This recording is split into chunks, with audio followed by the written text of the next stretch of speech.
Your appetite for blood intrigues me. We have a lot in common, you and I.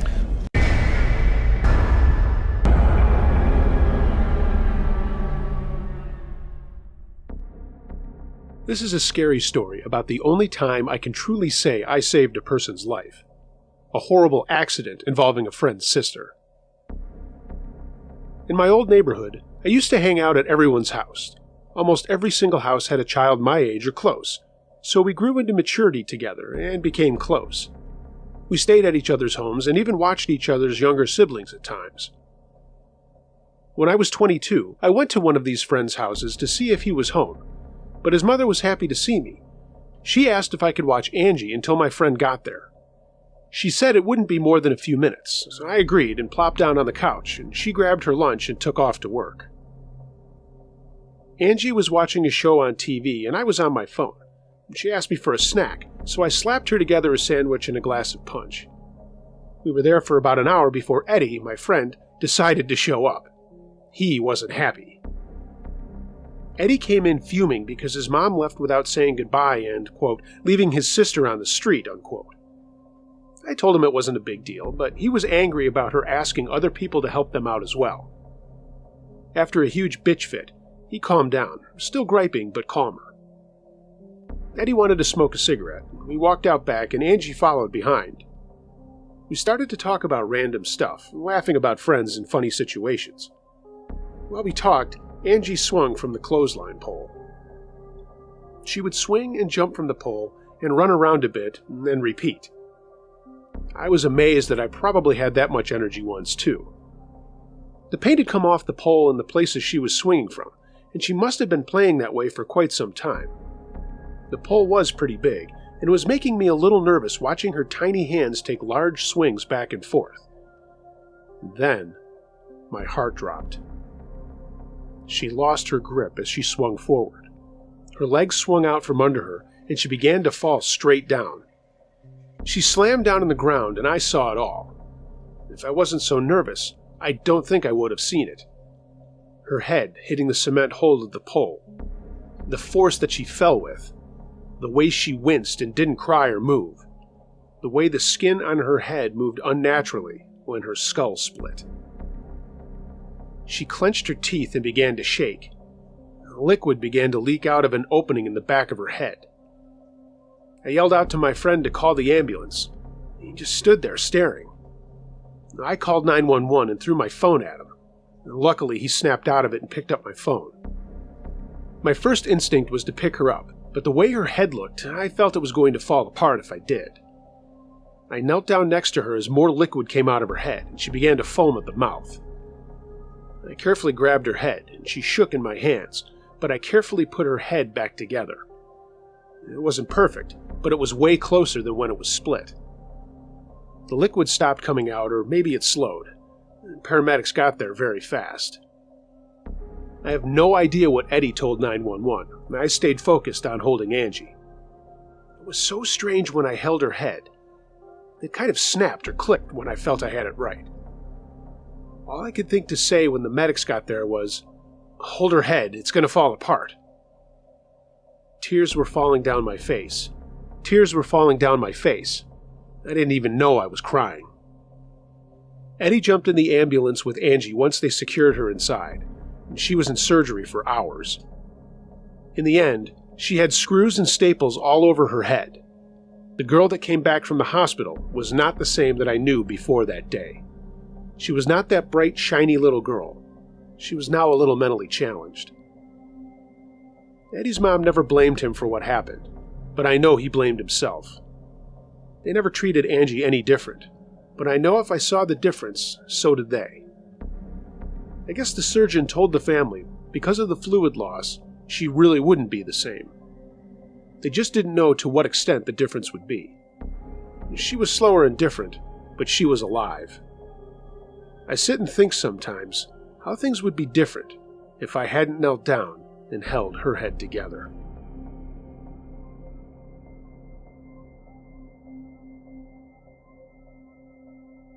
This happened last fall. I live far out in the country woods on my family's large property. So the house we live in is literally surrounded with woods, making nighttime very dark whenever there's no moon out. Even as a child, I felt fear at night around our woods, but only at night. I was fine exploring all day in the sun. With that said, that could just be easily written off as a normal childhood fear, but even into my adulthood, it was a feeling I never got over.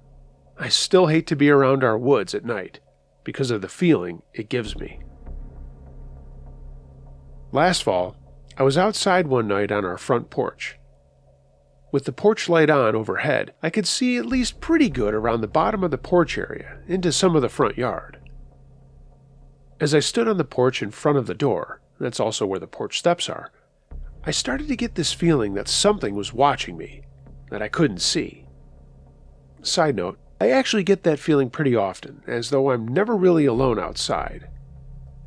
I tried to ignore that feeling, since I'm used to getting it while outside at night alone, but this night, I just couldn't shake that feeling off. I realized whatever I felt watching me had come from our backyard and was walking through the side yard at the far end of the porch, where it's in total darkness. I could feel whatever it was turning to the front yard and then creeping closer to the front porch steps. There's big tall bushes that are in front of our porch, so you can't really see through them at whatever may be on the other side, unless it's daylight. But by this time, I was really getting scared because I know I could feel something getting closer to me. I just couldn't see it. I was trying to hurry up and finish my cigarette while I was staring into the bushes near the end of the porch steps, like I said.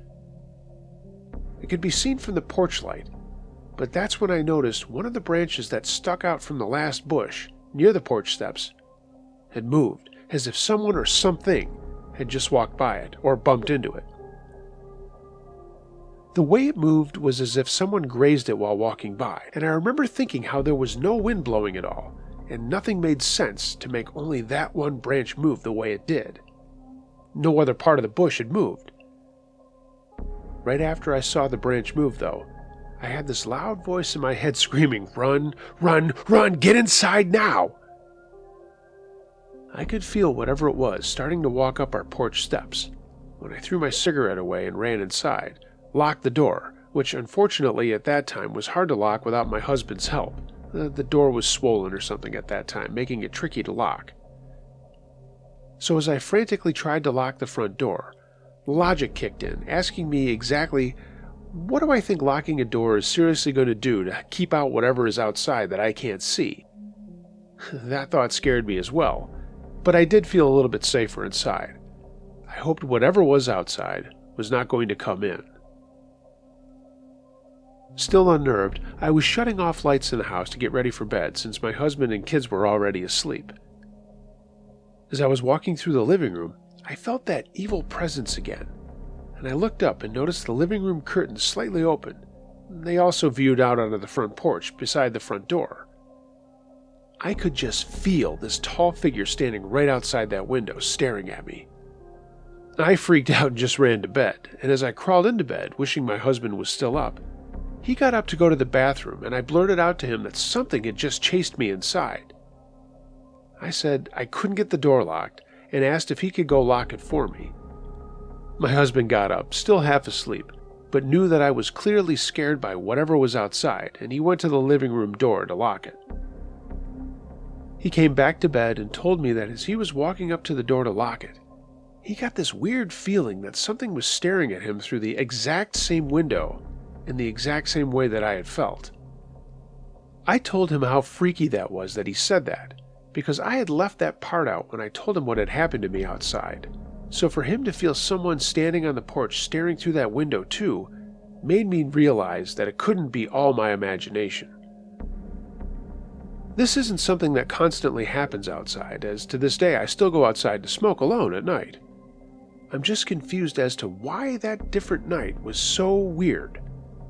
I've never experienced anything like that, and I know my family's property before they built on it.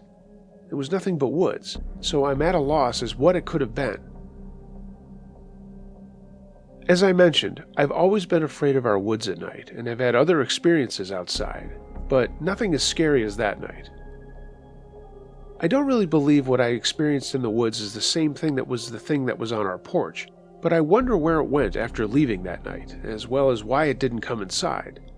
I highly doubt locking a door will keep spirits or whatever from coming in. After hearing and reading a lot of other people's experiences, it's made me wonder if the possibility of whatever it was maybe a guardian of some sorts, like perhaps my dad, who I've felt around me since I was little. He passed away before I was born. Maybe he watches over me and keeps me safe, but all I know is, whatever it was that night, it didn't feel nice or friendly in any way, and sent fear through me. But yet once I was inside, it seemed as though it was unable to make entry, as it just stood on the porch, watching me through the living room window. Not sure if this is related, and it's probably not, but I kept getting this very odd little scratch on the back of my hand near the bottom side of my thumb. It honestly looked as though a tiny kitten had scratched me right there, and no, I don't own any kittens or cats. Whenever I would notice I had the scratches, I would feel this burning sensation where it would appear, just like something had burned me. The last one appeared about 5 in the morning while I was waiting in our car for my youngest son's school bus to arrive. I was sitting in the dark of our car as the sun still hadn't risen yet when I started to feel something burn in my thumb area. I turned on the overhead light and slowly started to see that this tiny little kitten-looking scratch appeared in the exact same spot it did the previous month. I thought it was too random to have the exact same looking scratch I had the previous month. I just accepted it as one of those scratches you don't realize you get from whatever actually scratched you. But the fact that it was in the exact same spot troubled me. I could even see where it had left a little bit of scarring from the first one, as the new one was on top of it. I was going to wait to see if it happened a third time, but it never happened after that, so I'm kind of at a loss as to exactly why it happened. But I thought it odd that it was at the exact same time I experienced whatever came up onto our porch that one night. Hey, if anybody's got anything to add to this or to share with me, I'd love to hear about it. As far as asking if I was going through a bad or a hard time at that time, I'd say nothing out of the normal. If any recent year was a hard one, I'd say the previous year was the worst for me, as I had just lost my mom.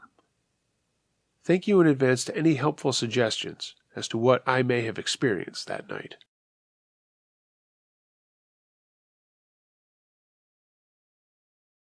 Hey gang, just wanted to give you guys a heads up.